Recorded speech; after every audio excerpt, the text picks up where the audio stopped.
யோவான் எழுதின சுவிசேஷம் 4ஆம் அதிகாரம். ஜீசஸ் எப்படி மணி ஹேண்டில் பண்ணார்? யோவான் எழுதின சுவிசேஷம் 4ஆம் அதிகாரம். யோவான் எழுதின சுவிசேஷம் 4ஆம் அதிகாரம்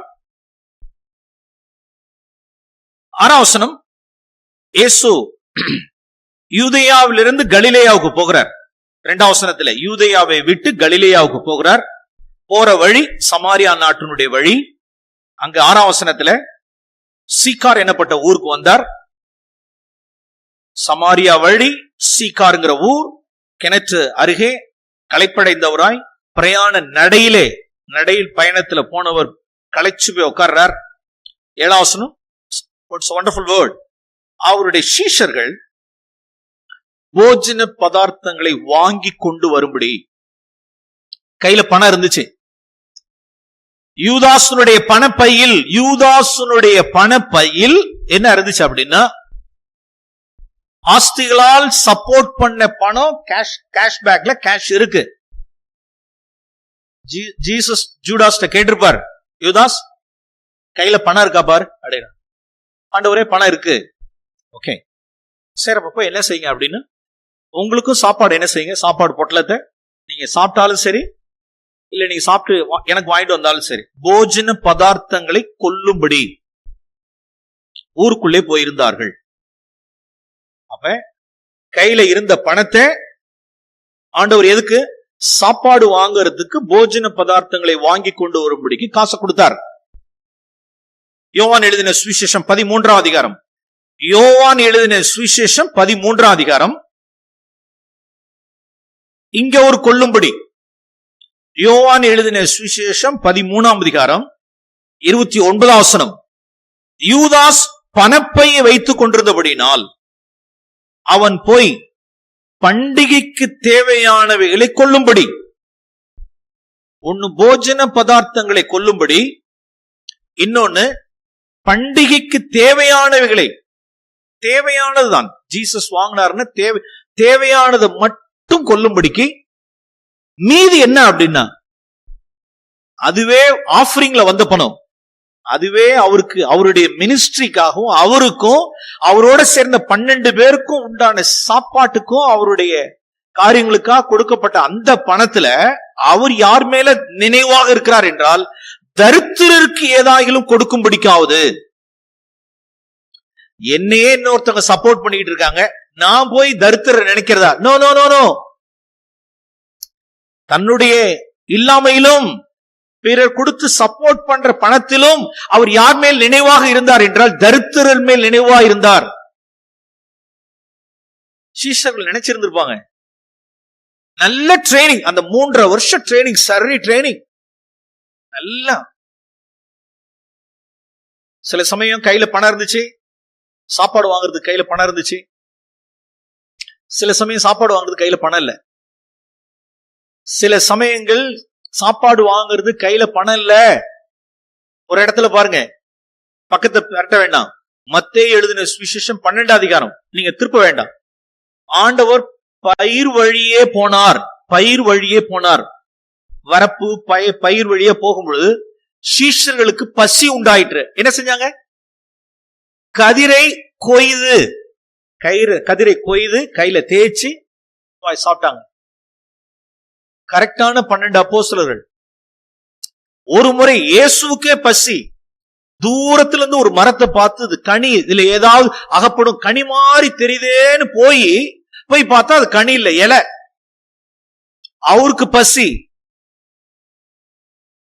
பசி, சீஷர்களுக்கு பசி. அப்ப சரியான ஆண்டவர் 12 பேரை செலக்ட் பண்ணியிருக்காரு.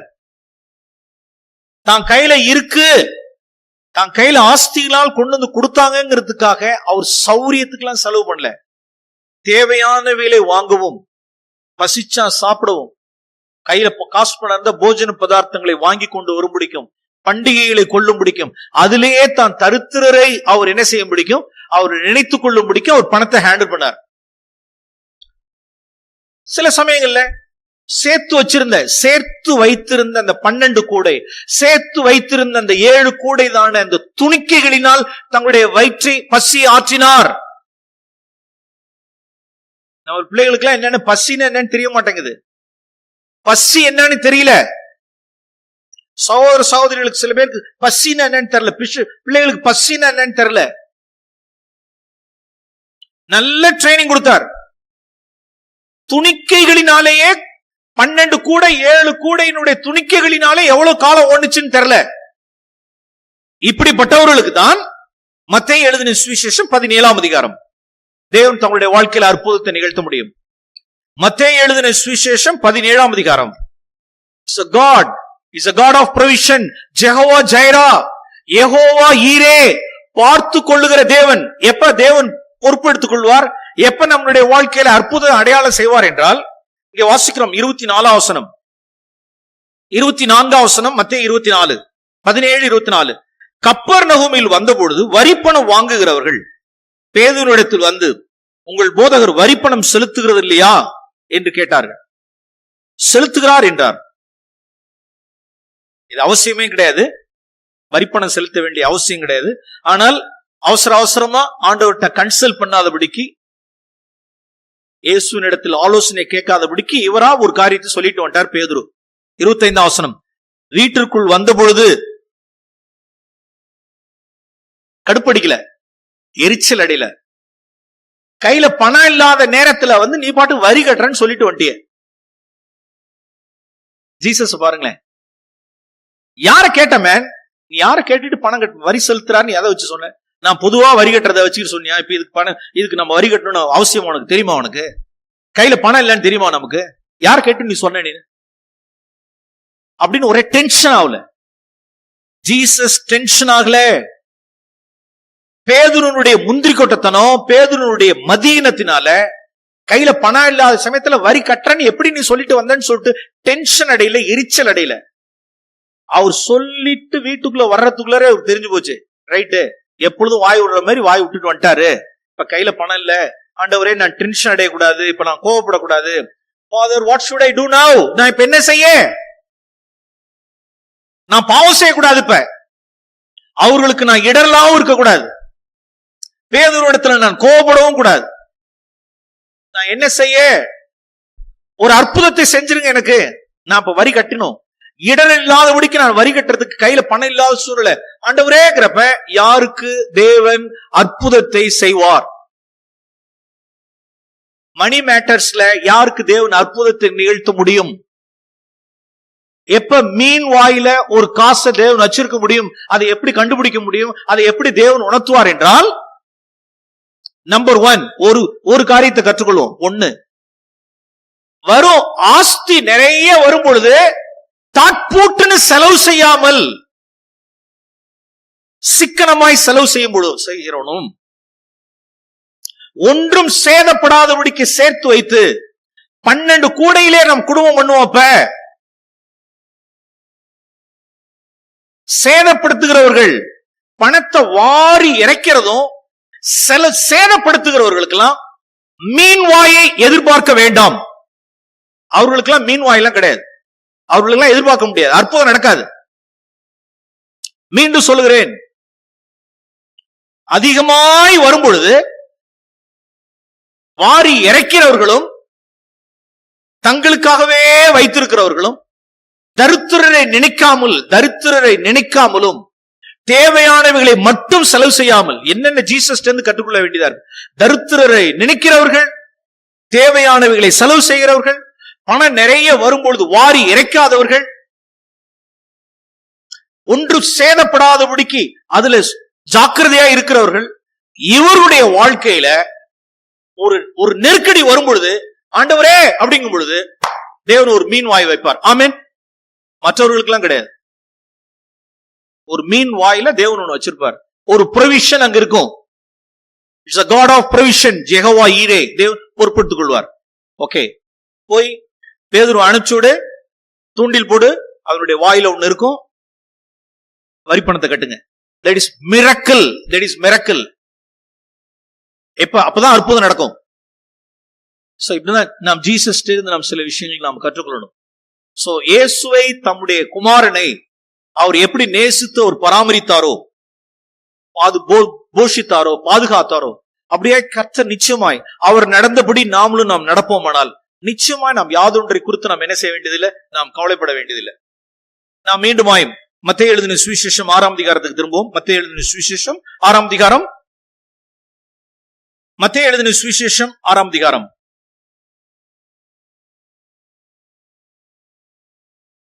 இந்த வசனத்திலிருந்து நாம் திரும்ப இந்த இடத்துல இருந்து நாம் வாசிப்போம். மத்தேயு எழுதின சுவிசேஷம் 6ஆம் அதிகாரம் 32ஆம் வசனம். இந்த உலகத்துக்கு அடுத்த காரியங்களை உண்பது, குடிப்பது, உடுத்துவது, இவைகளை எல்லாம் 32ஆம் வசனம். இவைகளை எல்லாம் அஞ்ஞானிகள் ஆர்வமாய் நாடி தேடுகிறார்கள். சரியான ஒரு வார்த்தை தமிழ் எப்படி போட்டு, earnestly seek, ஆர்வமாய், அஞ்ஞானிகள் ஆர்வத்துடன் நாடி தேடுகிறார்கள். எதை? இந்த உலகத்துக்கு எடுத்த காரியங்களை. இவைகள் எல்லாம் உங்களுக்கு வேண்டியவைகள் என்று உங்கள் பரமபிதா அறிந்திருக்கிறார். 33, முதலாவது தேவனுடைய ராஜ்யத்தையும் அவருடைய நீதியையும் தேடுங்கள். முதலாவது தேவனுடைய ராஜ்யத்தையும் அவருடைய நீதியை தேடுங்கள். இவைகள் எல்லாம் உங்களுக்கு தேவை என்பது உங்கள் பரமபிதா அறிந்திருக்கிறார். அவைகள் எல்லாம் உங்களுக்கு, இவைகளை தேடும் பொழுது மற்றவைகள் எல்லாம் உங்களுக்கு கூட கொடுக்கப்படும். இதெல்லாம் அஞ்ஞானிகள் அவிசுவாசிகள் ஆர்வத்துடன் நாடி தேடுகிறார்கள். கவலையுடன் நாடி தேடுகிறார். கவலையோடு கூட நாடி தேடுகிறார்கள். இங்குள்ள வாலிப பிள்ளைகளையும் சேர்த்து சொல்றேன். வாலிப பிள்ளைகளுக்கு இப்ப என் இருதயத்தில் உள்ள ஒரு வார்த்தை இப்பொழுதே வாலிப பிள்ளைகளுக்கு வைக்கிறேன். 1 சாமுவேல் 9ஆம் அதிகாரம். 1 சாமுவேலின் புஸ்தகம் 9ஆம் அதிகாரம். 1 சாமுவேல் 9ஆம் அதிகாரம். ஒரு வாலிபன் இங்க நான் வாசிக்கிறோம். 1 சாமுவேலின் புஸ்தகம் 9ஆம் அதிகாரம். பெஞ்சமின் கோத்திரத்தினுடைய கீஸ் என்னும் ஒரு பேர் உள்ள பராக்கிரமசாலியான ஒரு மனுஷன் இருந்தான். கீஸ் பெஞ்சமின் கோத்திரத்தான். 2ஆம் வசனம். அவனுக்கு ஒரு குமாரன் சவுல் என்னும் பேர் உள்ள சௌந்தரியமான வாலிபன் ஒருவன் இருந்தான். ஓகே, அவனை குறித்த காரியங்கள் எல்லாம் சொல்லப்பட்டிருக்கு. 3ஆம் வசனத்தில் சவுலின் தகப்பனாகிய கீசுனுடைய கழுதைகள் காணாமல் போயிற்று. சவுல் என்னும் வாலிபனுடைய தகப்பனாகிய கீசுனுடைய கழுதைகள் காணாமல் போயிற்று. ஆகையால் டாடி என்ன சொல்றார்? கீஸ் தன் மகனை சவுலை நோக்கி, நீ வேலைக்காரரில் ஒருவனை கூட்டிக் கொண்டு கழுதைகளை தேட புறப்பட்டு போ. முதல்ல சவுல் என்னும் வாலிபன் இஸ்ரவேல் சமஸ்தானத்தினுடைய முதல் ராஜா எப்படி அடையாளம் காட்டப்படுகிறார், வேதத்தில் எப்படி அடையாளம் சித்தரிக்கப்படுகிறார் என்றால், கழுதையை தேடி புறப்பட்டு போனான். கழுதை எப்படிலாம் இன்னைக்கு அவிசுவாசிகள் அஞ்ஞானிகள் கழுதையை தேடி போகிறார்களோ, 4ஆம் வசனத்துல அவன் அப்படியே துபாய் நாட்டை கடந்து போனான். அப்புறம் சலிஷா நாடு, அப்புறம் ஓமன் நாட்டை கடந்து போனான், அப்புறம் பஹ்ரைன் நாட்டை கடந்து போனான், அப்புறம் கத்தார் நாட்டை கடந்து போனான், அப்புறம் சிங்கப்பூர் நாட்டை கடந்து போனான். எதை தேடி? கழுதையை தேடி. சிலர் பெண்ணை தேடி, சில வேலையை தேடி, சில பொருளை தேடி. எப்படி கடந்து போறான் அப்படின்னா, முதல்ல நல்லா படிச்சிருவோம், அப்புறமேல நம்ம சப்ஜெக்ட் வருவோம். கழுதைகளை தேட புறப்பட்டு போனான். எப்படி போறான் பாருங்க. எப்ராயிம் மலைகள், சலிஷா நாட்டை எல்லாம் கடந்து போனான். அங்கே அவைகளை காணாமல் சாலிம் நாட்டை கடந்தார்கள், அங்கேயும் காணவில்லை. பென்னிமீன் நாட்டை உருவ கடந்து போனார்கள், அங்கேயும் காணவில்லை. அப்புறம் சூப் என்னும் நாட்டிற்கு வந்த பொழுது சவுல் தன்னோடு இருந்த வேலைக்காரனை நோக்கி, என் தகப்பன் கழுதைகள் மேலுள்ளதான கவலையை விட்டு நமக்காக கவலைப்படாதபடிக்கு திரும்பி போவோம் வா என்றான். எத்தனை நாடு கடந்தாங்க சொல்லு? எதை தேடி? கழுதையை தேடி. இப்ராஹிம் மலைகள், சலிஷா நாடு, சாலிம் நாடு, பெஞ்சமின் நாடு, சூப் நாடு. ஆனா கழுதை அகப்படல. கழுதை போயிடுச்சு. கழுதையை தேடி உடனே அப்பாருக்கு, உடனே மகனுக்கு ஞாபகம் வந்துச்சு, ஏய் பேசாம திரும்பிடலாம், நேரம் எங்க டாடிக்கு கழுதை இவ்வளவு நாள் வரைக்கும் கழுதையை குறித்து கவலைப்பட்டார், இப்ப நான் காணாம போயிட்டேங்கிறதுனால என்ன குறித்து அவர் கவலைப்படுவார், அதனால நான் வீட்டுக்கு திரும்புவோம் வா அப்படின்னு. ஆனா என்ன ஆச்சரியம் என்றால், பிரியமானவர்களே, 21 வசனம், 20 வசனம், அருமையான வசனம். கழுதைகளை குறித்து தேடி அந்த கழுதைக்காக கவலைப்படுகிறவர்களை குறித்து, உலக கழுதைகள், உலக கவலைகள், உலக கழுதைகள், உலக கவலைகளை குறித்து கவலைப்படுகிறவர்களை குறித்து தேவனுடைய மனுஷன், தேவனுடைய தீர்க்கதரிசி சொல்லுகிற வார்த்தை 20 வசனத்துல வாசிக்கிறோம். 3 நாளைக்கு முன்னே காணாமல் போன கழுதைகளை பற்றி கவலைப்படாத, அவைகள் அகப்பட்டது. அது கிடக்கும். அது நீ எதை தேடி போனியா அது அகப்பட்டது. மேன், விஷயத்தை கேள். இதெல்லாம் இல்ல, சகல இஸ்ரவேலின் விருப்பமும், சகல இஸ்ரவேலின் விருப்பமும் யாரை நாடுகிறது? ஏய், உன்னை தேடுகிறது. மேன், வாலிபனே, உன்னை தேடுகிறது. உனக்கு அபிஷேகம் காத்திருக்கிறது. தேவனுடைய ராஜ்யம் உனக்கு காத்திருக்கிறது. தீர்க்க தரிசனம் உனக்கு காத்திருக்கிறது. தேவ மனுஷருடைய ஐக்கியம் உனக்கு காத்திருக்கிறது. இது எல்லாத்தையும் விட்டுட்டு நீ கழுதைக்கு பின்னால போயிட்டு இருக்க. நீனு கழுதைக்காக கவலைப்படுற. அது வேலையா? வாலிபனே, எந்த கழுதையை குறித்து நீ கவலைப்பட்டு கொண்டிருக்கிறாய்? Forget it. சாமுவேல் தீர்க்கதரிசி சொன்ன வார்த்தை, சகல இஸ்ரவேலும் உன்னை நாடிக்கொண்டிருக்கிறது. மேன், உனக்கு தேவன் அபிஷேகத்தை வைத்து வைத்திருக்கிறார், ராஜ்ய பாரத்தை வைத்து வைத்திருக்கிறார், தீர்க்க தரிசனம் இருக்கு உனக்கு, தேவ மனுஷருடைய ஐக்கியம் உனக்கு இருக்கு. இதெல்லாம் விட்டுட்டு நீ கழுதைக்கு பின்னால நாடு நாடா போயிட்டு இருக்க. அது தேவையில்லையா? கழுதை தேவையில்லையான்னு கேட்டா எஸ், அது அகப்படும். தேவனுடைய ராஜ்யத்தை முதலாவது தேடு. நீனு மற்றவையெல்லாம் உனக்கு கூட கொடுக்கப்படும். தேவனுடைய ராஜ்யத்தை தேடும் பொழுது மற்றவை எல்லாம் உனக்கு கூட கொடுக்கப்படும். அது அகப்பட்டது. சிலருடைய பாரம், சிலருடைய கவலை எல்லாம் இன்னைக்கு பொருளை தேடி, பொருளை தேடி, பொருளை தேடி, வேலையை தேடி, ஆஸ்தியை தேடி,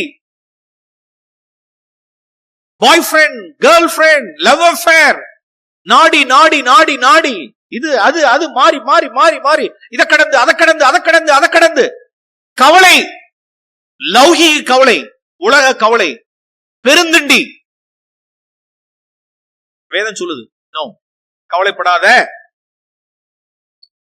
அழகான வார்த்தை 20 வசனம். கழுதையை பற்றி கவலைப்பட வேண்டாம்.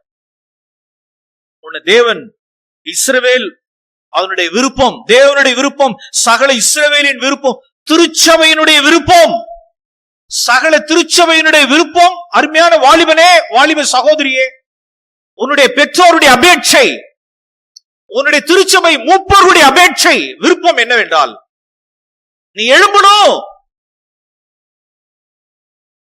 அடுத்த சந்ததி எழும்பணும், தேவனுடைய ராஜ்யத்தை நீ தேடணும், நீ மறுபடியும் பிறக்கணும், பரிசுத்தாவை பெறணும், நீ தீர்க்கதரிசியா மாறணும், தேவனுக்கு ஊழியம் செய்யணுங்கிறது சகல இஸ்ரவேலுடைய திருச்சபையினுடைய விருப்பம், தேவனுடைய விருப்பம். ராஜ்யத்தையே கொடுக்க தேவன் பிரியமா இருக்கிறார். நீ கழுதைக்கு பின்னால போயிட்டு இருக்க.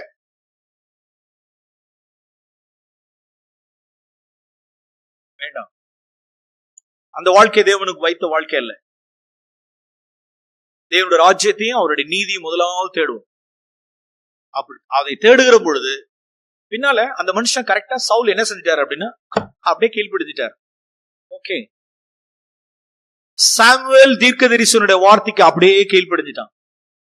என்ன ஆச்சரியம், அவனுக்கு எல்லாத்தையும் பெற்றுக்கொண்டான்.